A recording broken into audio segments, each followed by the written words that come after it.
మన కార్యక్రమాన్ని ప్రారంభం చేసుకుందాం. ఈ యొక్క సమయంలో మన ఎక్లేషియా సభ్యురాలైన శ్రీమతి అత్తోట చైతన్య గారు వచ్చి సువార్త సందేశాన్ని అందించవలసిందిగా మనవి చేస్తూ ఉన్నాం.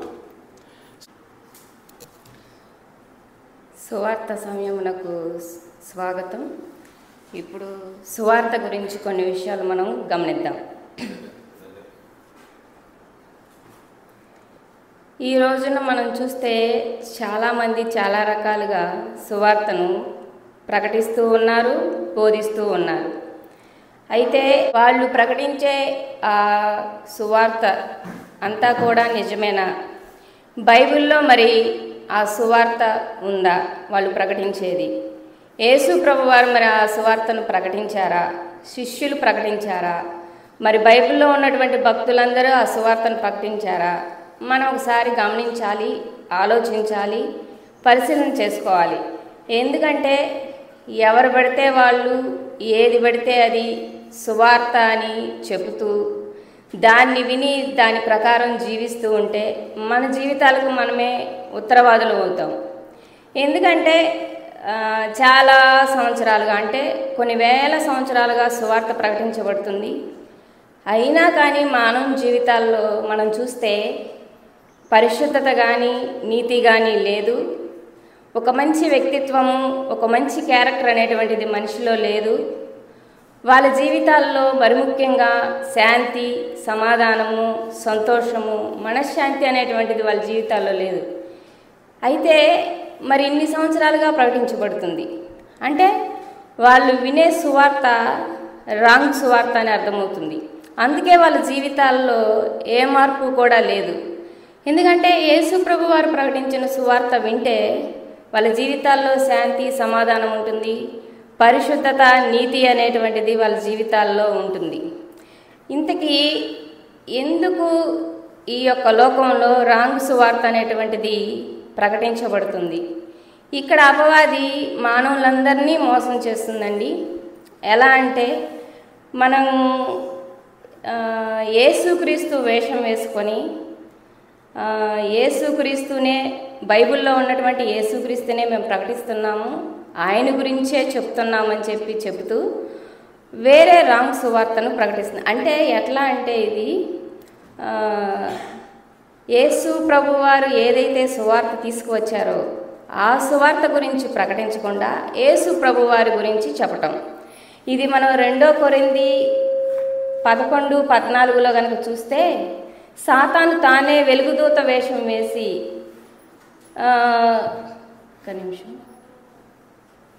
ఇది ఆశ్చర్యం కాదు, సాతాను తానే వెలుగుదూత వేషం ధరించుకొని ఉన్నాడు అని ఉంటుంది. అంటే అపవాదే యేసుక్రీస్తు వేషం వేసుకొని అనేకమైనటువంటి సంఘాలను స్థాపించి ఒక మతాన్ని యేసుక్రీస్తు పేరిట క్రియేట్ చేసి ఆ మతం ద్వారా మానవులందరూ కూడా వేరే ఇన్ఫర్మేషన్లోకి, వేరే రాంగు దాంట్లోకి వెళ్ళేటట్లు మానవులందరినీ కూడా మోసం చేస్తుంది. ఆయన ప్రకటించిన సువార్తను చెప్పకుండా ఆయన గురించి చెప్తూ అదే సువార్త అంటుంది. యేసుక్రీస్తు వారు మన కోసం చనిపోయారు, తిరిగి లేచారు, శిలువ మరణం పొందారు, రక్తం చిందించారు, ఇదే సువార్త అంటుంది. మానవులందరినీ కూడా అపవాది ఈ రకంగా యేసుక్రీస్తు వేషం వేసుకొని యేసుక్రీస్తు గురించి ప్రకటిస్తూ అదే సువార్త అంటుంది. అయితే బైబిల్లో యేసుక్రీస్తు వారు యేసుక్రీస్తు గారి గురించి చెప్పలేదండి. ఆయన ఒక సువార్తను ప్రకటించాడు. తండ్రి అయిన దేవుడు ఆయన్ని పంపించాడు, ఆయన చెప్పమన్నాడు. ఆయన అంతటా ఆయన రాలేదు, తండ్రి పంపిస్తేనే ఆయన వచ్చాడు, ప్రకటించాడు. అయితే 2 కొరింథీ 4:4 ఉంది ఇంకో వచనము,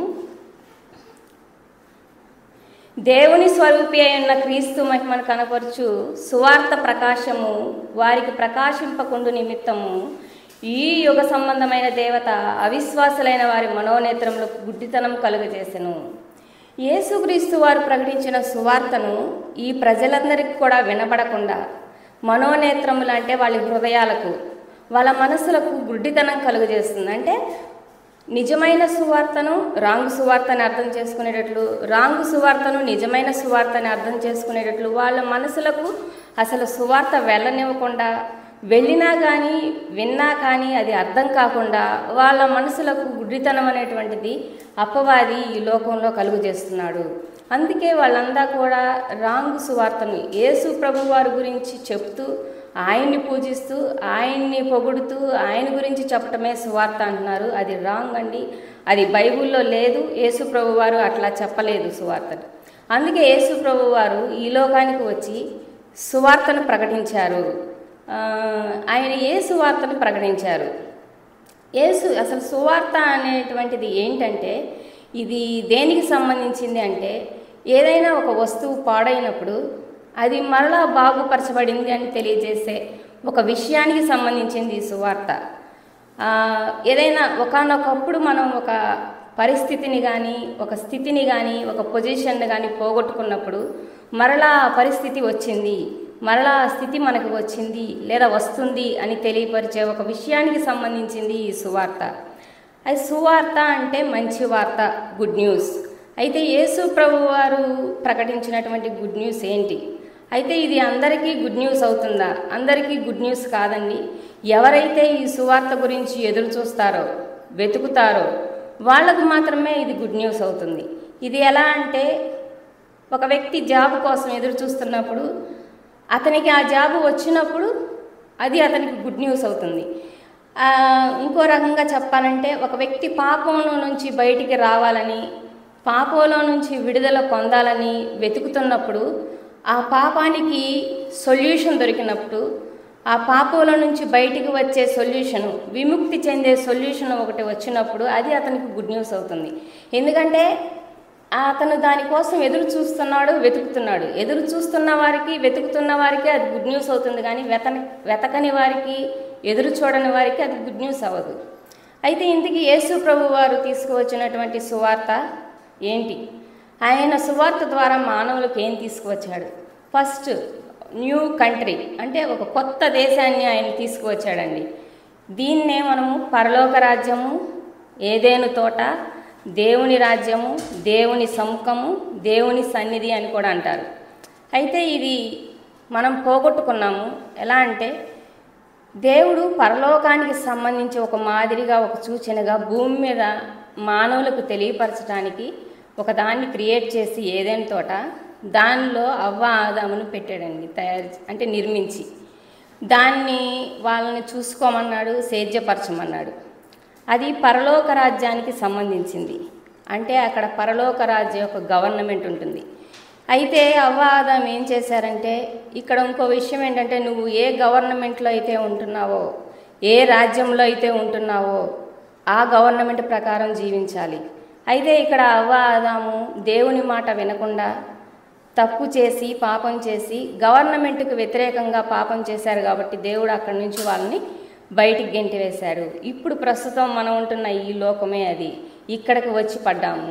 సో మనము దాన్ని పోగొట్టుకున్నాం, ఆ గవర్నమెంట్ను పోగొట్టుకున్నాం, ఆ రాజ్యాన్ని పోగొట్టుకున్నాం, ఆ ఏదైనా తోటను మనం పోగొట్టుకున్నాం. మరలా యేసుక్రీస్తు వారు వచ్చి మరలా మీకు ఆ రాజ్యాన్ని, ఆ గవర్నమెంట్ని, ఆ ఏదైనా తోటను మీకు తీసుకువచ్చాను, దాంట్లోకి ప్రవేశించండి అంటున్నాడు. అయితే ఈ గవర్నమెంట్కు చూసుకుంటే ఇక్కడ అధికారి అపవాది, ఇక్కడంతా కూడా అన్యాయము, అక్రమము, అనీతే జరుగుతుందండి. ఎందుకంటే ఇది అపవాది గవర్నమెంట్. ఇక్కడ మంచి అనేటువంటిది ఉండదు, మనిషి బాగుపడటానికి ఆస్కారమే లేదు. ఇక్కడంతా కూడా చెడే ఉంటుంది. ఇక్కడ ఒక మనిషికి మనశ్శాంతి అనేటువంటిది లేదు. ఇక్కడ గవర్నమెంట్లో ప్రతి వ్యక్తికి సమాన న్యాయం అనేటువంటిది జరగదు. ఎందుకంటే ఇది అపవాది యొక్క గవర్నమెంట్ కాబట్టి.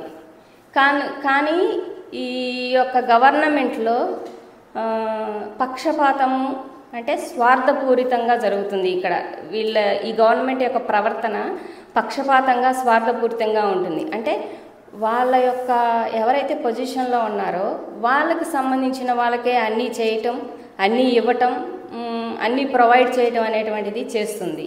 అయితే దేవుని గవర్నమెంట్ అట్లా కాదండి.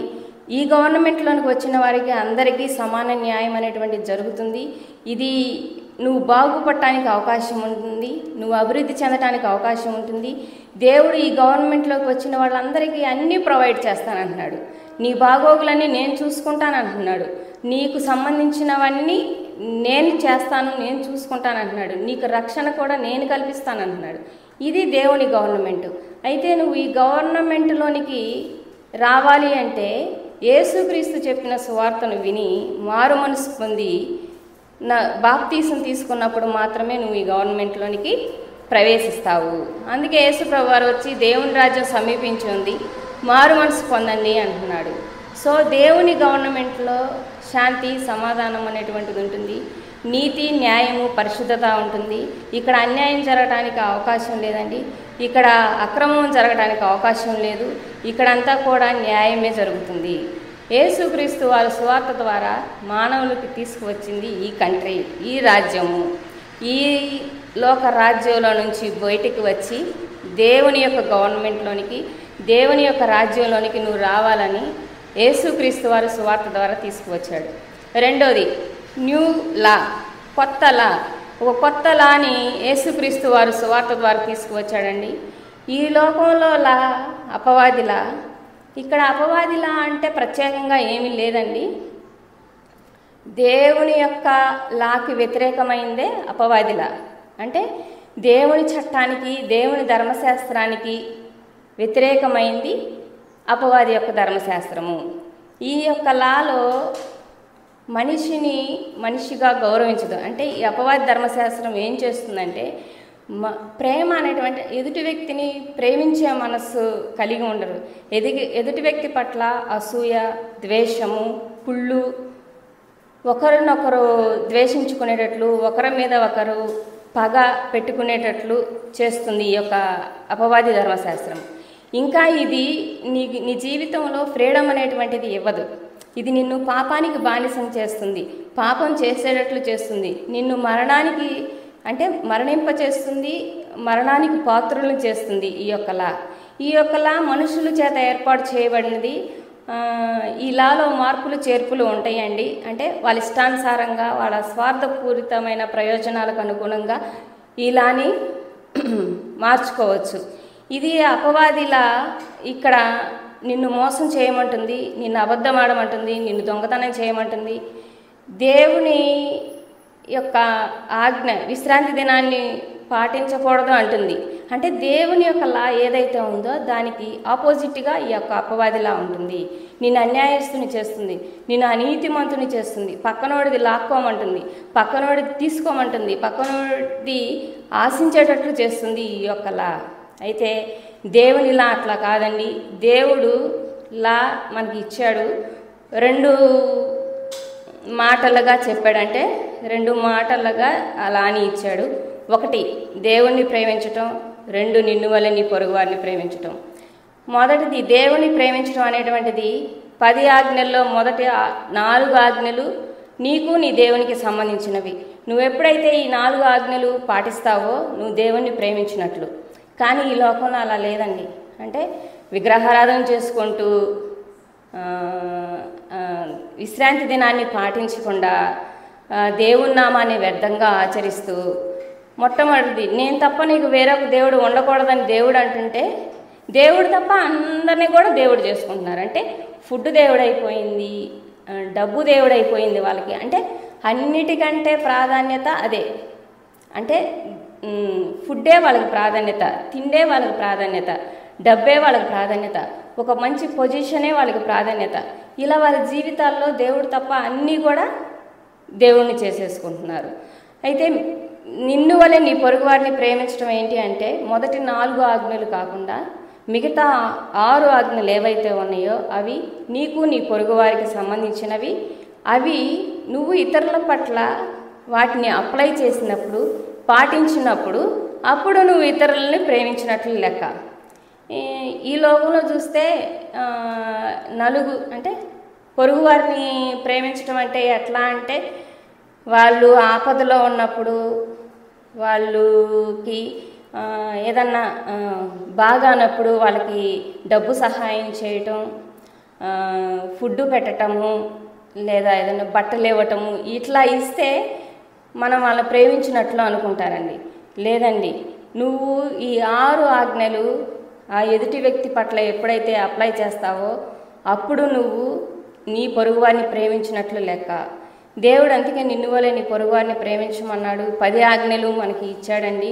ఈ ఆజ్ఞల్లో సంతోషం ఉంటుంది, సమాధానం ఉంటుంది. ఇది పక్కనోడిది లాక్కోదండి. ఇలా ప్రకారం వెళ్తే ఎదుటి వ్యక్తికి హాని చేయదు, మేలు చేస్తుంది, మంచి చేస్తుంది.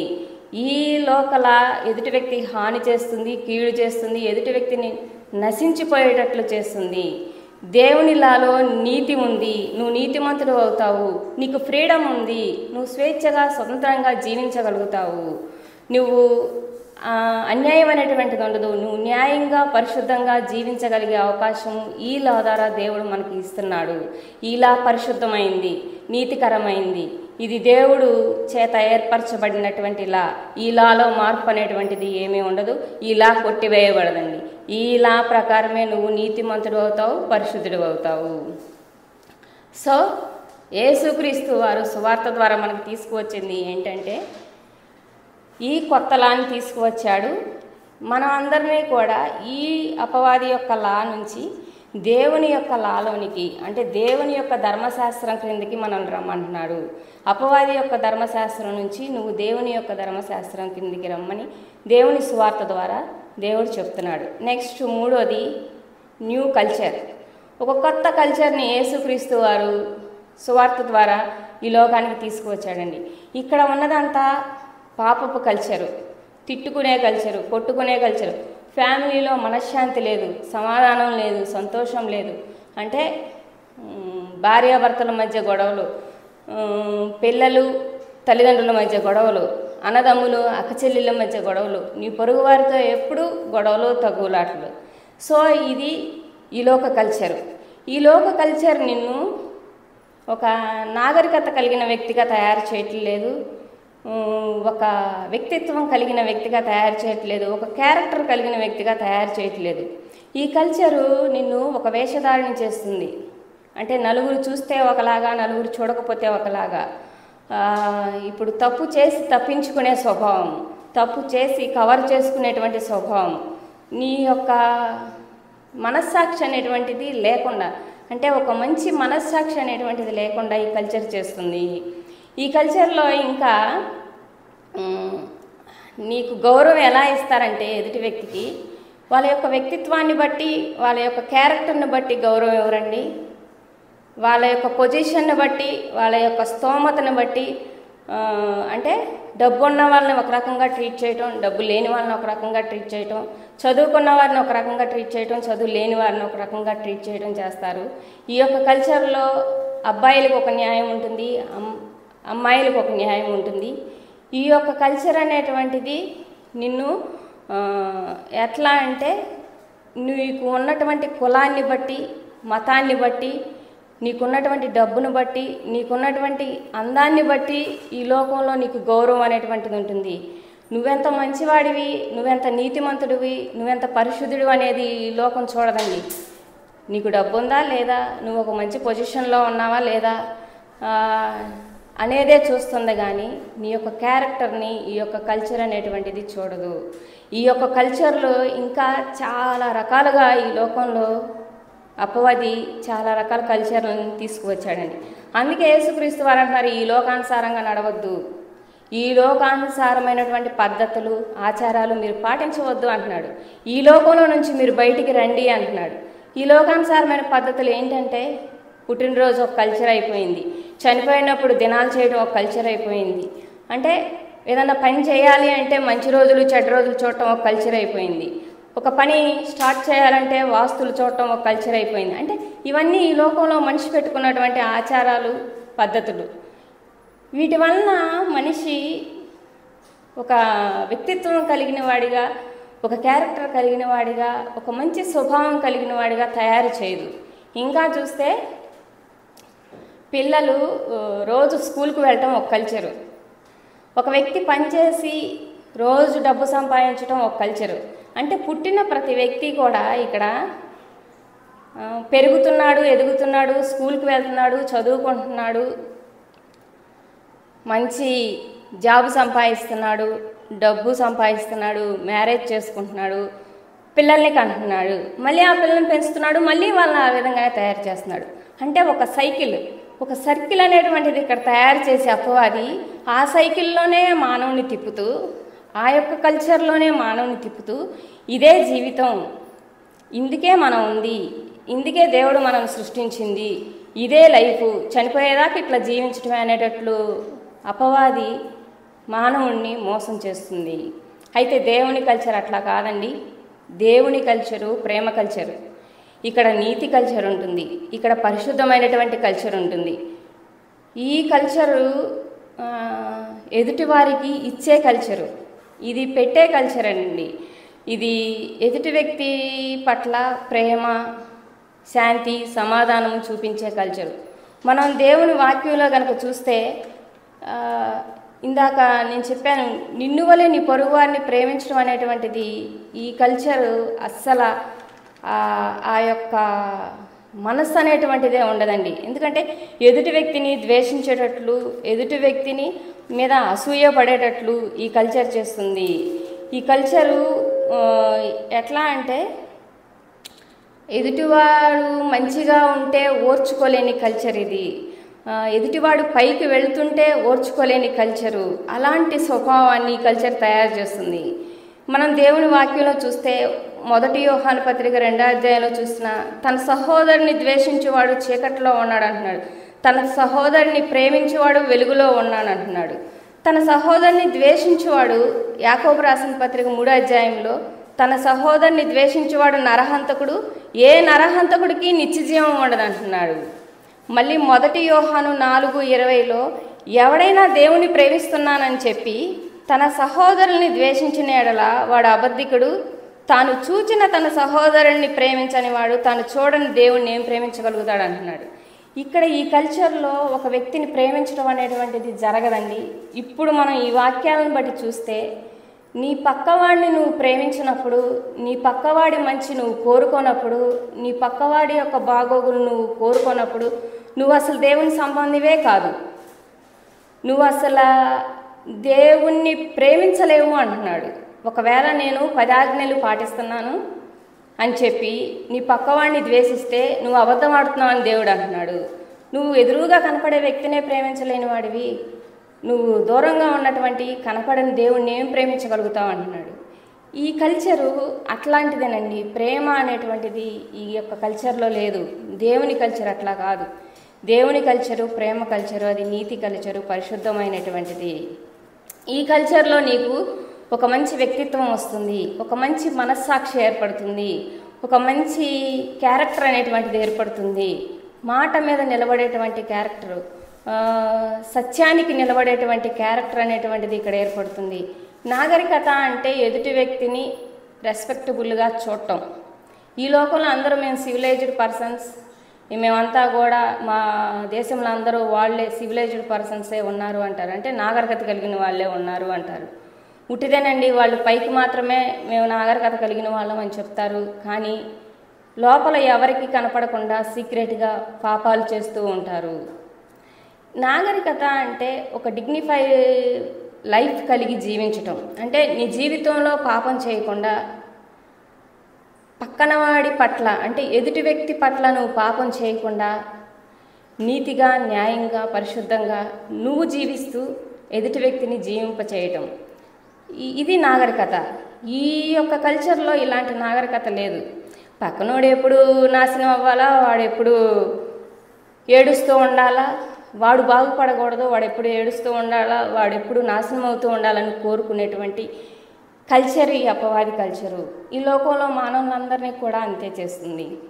అందుకే యేసు ప్రభు వారు వచ్చి ఈ యొక్క కల్చర్లో నుంచి నువ్వు బయటికి రావాలి, ఇది అపవాది కల్చరు, ఇక్కడ నుంచి నువ్వు దేవుని యొక్క కల్చర్లోకి రావాలి. కల్చర్ అనేటువంటిది ఎట్లా ఏర్పడుతుంది? కల్చర్ అంటే సాంప్రదాయాలు, ఆచారాలు, పద్ధతులు. ఇవి ఎలా ఏర్పడతాయి అంటే, నువ్వే ప్రదేశంలో ఉంటున్నావో, నువ్వే ప్రాంతంలో ఉంటున్నావో, ఆ ప్రాంతంలో ఆ ప్రదేశంలో ఉన్నటువంటి చట్టాన్ని బట్టి, అక్కడ ఉన్నటువంటి రూల్స్ను బట్టి, అక్కడ ఉన్నటువంటి ఆజ్ఞలే నియమాలు ఏవైతే ఉన్నాయో దాని ప్రకారం నీకు కల్చర్ అనేటువంటిది ఏర్పడుతుంది. ఇప్పుడు మనం చూస్తే మన ఊర్లో ఎలాంటి కల్చర్ ఉంది, మన స్కూల్లో ఎలాంటి కల్చర్ ఉంది, మన ఇంట్లో ఎలాంటి కల్చర్ ఉంది, మన దేశంలో ఎట్లాంటి కల్చర్ ఉంది, మనం ఒకసారి పరిశీలన చేసుకోవాలి. ఇట్లాంటి కల్చర్లో ఉండి మనిషి నీతిమంతుడు అవ్వటం అనేటువంటిది అసాధ్యమైనటువంటి విషయం. ఇట్లాంటి కల్చర్లో ఉండి మనుషుడు న్యాయంగా పరిశుద్ధంగా జీవించటం అనేటువంటిది అది కుదరని పని. ఈ యొక్క కల్చర్లో జీవిస్తూ మానవుడు పాపం చేస్తూ, తప్పులు చేస్తూ, పదాజ్ఞలను అతిక్రమిస్తూ వాటికి వచ్చే పర్యవసానాలు పొందుకుంటూ వెళ్తున్నాడు. ఈ కల్చర్లో అంతేనండి జరుగుతుంది. పాపం చేస్తాం, దాని యొక్క పర్యవసానం పొందుకుంటూ వెళ్తారు. కానీ పర్యవసానం పొందుకుంటున్నాం, మనం పాపం చేస్తున్నాము అనేటువంటి మనస్సు కూడా కలగనీయకుండా అపవాది మానవుల్ని మోసం చేస్తుంది, మాయ చేస్తుంది. సో ఈ యొక్క కల్చర్లో నుంచి మనల్ని బయటికి రావాలని దేవుడు సువార్త ద్వారా దేవుని యొక్క కల్చర్ని తీసుకువచ్చాడు.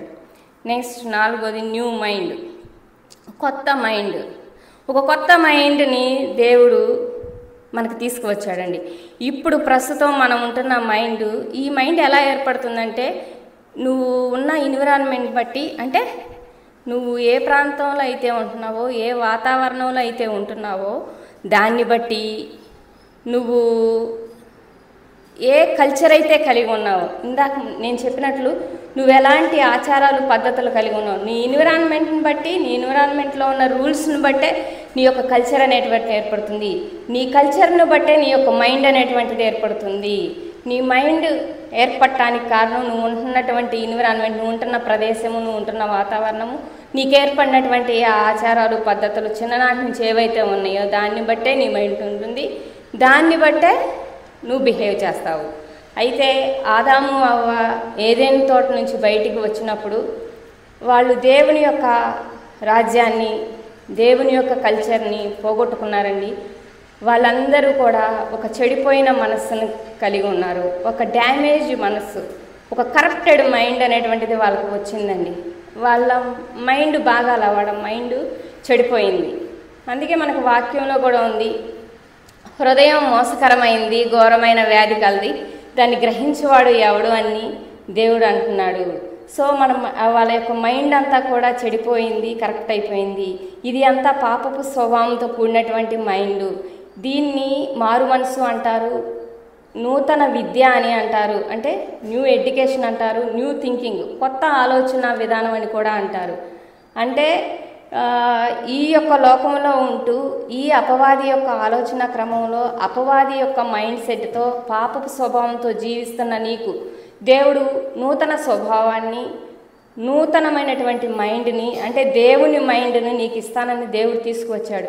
నువ్వు ఎప్పుడైతే మారు మనసు పొంది బాప్తీసం తీసుకుంటావో నీకు పరిశుద్ధాత్మ శక్తి అనేటువంటిది ఒకటి అనుగ్రహించబడుతుంది. దాని ద్వారా నువ్వు కొత్త మైండ్ అనేటువంటిది నీకు ఏర్పడుతుంది, కొత్తగా ఆలోచించటం అనేటువంటిది ఏర్పడుతుంది, కొత్త సబ్జెక్ట్ నేర్చుకోవటం అనేటువంటిది నీకు జరుగుతుంది. మారు మనసు అంటే సబ్జెక్ట్ నేర్చుకోవటం, విద్య నేర్చుకోవటం. ఇంతకుముందు ఈ ఉదాహరణ ఏంటంటే, ఇంతకుముందు ఈ లోకంలో నువ్వు నేర్చుకున్న విద్య ప్రకారం డబ్బు సంపాదించాలి, ఎట్లాగైనా సంపాదించాలి, అంటే అన్యాయం చేసైనా, అక్రమం చేసైనా, పక్కన వాడిది లాక్కొనైనా, పక్కన వాడి దొంగతనం చేసైనా సంపాదించాలనుకోవటం ఈ లోకంలో నువ్వు నేర్చుకున్నటువంటి విద్య. అయితే దేవుని ప్రకారం నువ్వు విద్య నేర్చుకున్నప్పుడు డబ్బు సంపాదించాలి, నీతిగా సంపాదించాలి, చట్టబద్ధంగా సంపాదించాలి, లీగల్గా సంపాదించాలనుకోవటం దేవుని యొక్క రాజ్యంలో నువ్వు నేర్చుకుంటున్నటువంటి విద్య. సో ఈ నూతనమైనటువంటి విద్యను దేవుడు తీసుకువచ్చాడు. నువ్వు నూతనంగా ఆలోచిస్తావు. ఎప్పుడైతే నువ్వు పరిశుద్ధాత్మ శక్తిని పొందుకుంటావో అప్పుడు ఈ ప్రాచీన స్వభావము, పాపపు స్వభావం పోయి కొత్త స్వభావము, నీతి స్వభావము, నూతనమైనటువంటి మనసు, యేసుక్రీస్తు కలిగిన మనసు నీకు వస్తుందని దేవుడు ఈ యొక్క మైండ్ని మనకి సువార్త ద్వారా తీసుకువచ్చాడు. నెక్స్ట్ న్యూ లైఫ్, కొత్త జీవితం. ఈ యొక్క లైఫ్లో ఒకటి ప్రాధాన్యత కలిగింది ఏంటంటే, ఈ లైఫ్లో నీకు మరణం అనేటువంటిది ఉండదు. ఫర్ ఎవర్ నిత్యము జీవిస్తావు, మరణం అనేటువంటిది ఉండదు. ఎప్పుడైతే అవ్వ ఆదాము పాపం చేశారో, తినవద్దన్న పండు తిన్నారో అప్పుడు వాళ్ళకి మరణం అనేటువంటిది వచ్చిందండి. అప్పుడు దాకా వాళ్ళకి మరణం లేదు, వాళ్ళే మరణాన్ని యాక్టివేట్ చేసుకున్నారు. నువ్వు జీవవృక్ష ఫలం తిన్నట్లయితే నీకు మరణం అనేది ఉండేది కాదు, నిత్య జీవాన్ని నువ్వు పొందుకునేవాడివి. అయినా మానవుని జీవితం దేవుని యొక్క ఉపయోగం కోసం మానవుడు తయారు చేసుకున్నాడు. నువ్వు ఎప్పుడైతే దేవునికి ఉపయోగపడవో అప్పుడు నువ్వు చనిపోతావని దేవుడు అంటున్నాడు. నువ్వు మన్నే కనుక నువ్వు మరలా మన్నైపోదు అని దేవుడు అంటున్నాడు. నువ్వు మట్టి నుండి తీయబడితివి, మరలా మట్టిలోనికే వెళ్తావు అంటున్నాడు. ఎప్పుడు నువ్వు దేవునికి ఉపయోగపడినప్పుడు దేవుడు మనిషిని ఆయన ఉపయోగం కోసం, ఆయన పని కోసం తయారు చేసుకున్నాడు. ఎలా అయితే ఒక ప్రోడక్ట్ మ్యానుఫ్యాక్చర్కి ఉపయోగపడకపోతే ఎట్లా అయితే ఆ ప్రోడక్ట్ పరిస్థితి ఉంటుందో, మానవుడు కూడా అదేనండి. మానవుడు దేవునికి ఉపయోగపడకపోతే, ఆయన పని కోసం యూజ్ కాకపోతే మానవుడు అనే ప్రోడక్ట్ కూడా అట్లానే ఉంటాడు. సో దేవుడు సువార్త ద్వారా మానవునికి ఒక కొత్త జీవితాన్ని, అది ఎప్పుడూ ఉండేటువంటి జీవితాన్ని, ఫరెవర్ నిత్యము ఉండే జీవితాన్ని మనకి అనుగ్రహించాడు. సో యేసుక్రీస్తు వారు సువార్త ద్వారా మనకు తీసుకువచ్చింది న్యూ కంట్రీ, న్యూ లా, new culture, new mind, new life. ఇవి తీసుకువస్తే, ఇది సువార్తగా ప్రకటిస్తే, ఈ లోకంలో ఇది చెప్పకుండా రాంగ్ సువార్తను బోధిస్తూ మనుషులను మాయ చేస్తూ మోసం చేస్తూ అంటే వేరే రాంగ్ సువార్త వైపు వాళ్ళ జీవితాలని వెళ్ళేటట్టు చేస్తూ వాళ్ళ జీవితంలో శాంతి, సమాధానం, నెమ్మది, పరిశుద్ధత, ఒక మంచి క్యారెక్టర్ అనేటువంటిది లేకుండా అపవాదు చేస్తున్నాడు.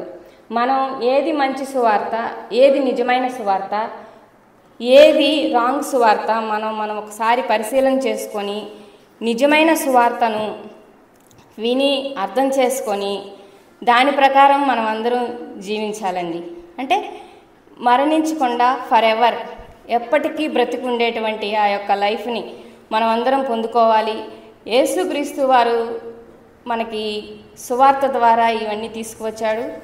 మనమందరం కూడా మన జీవితాల్లో దేవునికి ఉపయోగపడే బిడ్డలుగా, ఆయన యొక్క పని కోసం ఉపయోగపడే బిడ్డలుగా మనమందరం జీవించాలని, ఈ యొక్క సువార్త ద్వారా మనమందరం కూడా నీతిగా, పరిశుద్ధంగా జీవిస్తూ నిత్యము జీవించేటువంటి లైఫ్ను మనమందరం కూడా పొందుకోవాలని కోరుకుంటూ ముగిస్తున్నాను. ఈ అవకాశం ఇచ్చినటువంటి పాస్టర్ గారికి, దేవునికి థ్యాంక్స్ తెలియజేస్తున్నాను.